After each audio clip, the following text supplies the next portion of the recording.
Islamic বিপ্লবকে যুক্তরাষ্ট্র ও ইসরায়েলের আগ্রাসন থেকে রক্ষায় আমৃত্যু লড়াইয়ের হুঁশিয়ারি দিয়েছে ইরানের সশস্ত্র বাহিনী। বুধবার দেশটির ইসলামিক প্রজাতন্ত্রের প্রতিষ্ঠাতা আয়াতুল্লাহ রুহুল্লাহ খামেনির মৃত্যু বার্ষিকী এবং খোরদাদ গণঅভ্যুত্থান উপলক্ষে দেয়া বিবৃতিতে এ অঙ্গীকার করেছে সশস্ত্র বাহিনী। সশস্ত্র বাহিনীর জেনারেল স্টাফ এবং খাতাম আল আনবিয়া কেন্দ্রীয় সদর দপ্তর বলেছে, সাম্প্রতিক মার্কিন ও ইসরায়েলি কর্মকাণ্ড বিশ্বের সামনে মানবাধিকারের ভণ্ড দাবিদারের আসল চেহারা উন্মোচন করেছে।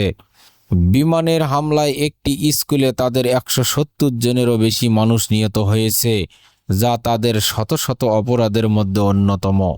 বিবৃতিতে আরও বলা হয়েছে, ইরান হুমকি ও আগ্রাসনের মুখে পিছু হটবে না। সশস্ত্র বাহিনী ইসলামিক বিপ্লবের আদর্শকে আমৃত্যু রক্ষা করবে।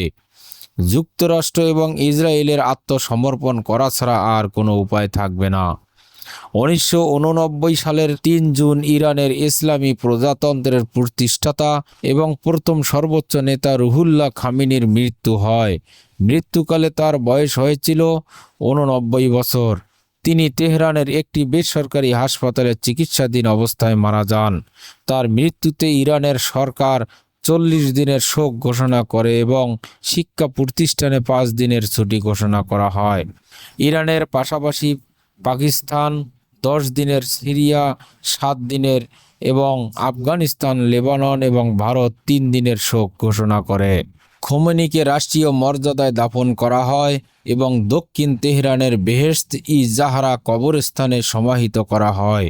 ধারণা করা হয় তার জানাজায় প্রায় ১ কোটি মানুষ অংশ নিয়েছিলেন, যা ইরানের জনসংখ্যার ১/৬। তার জানাজা ছিল মানব ইতিহাসের অন্যতম আলোচিত ঘটনা।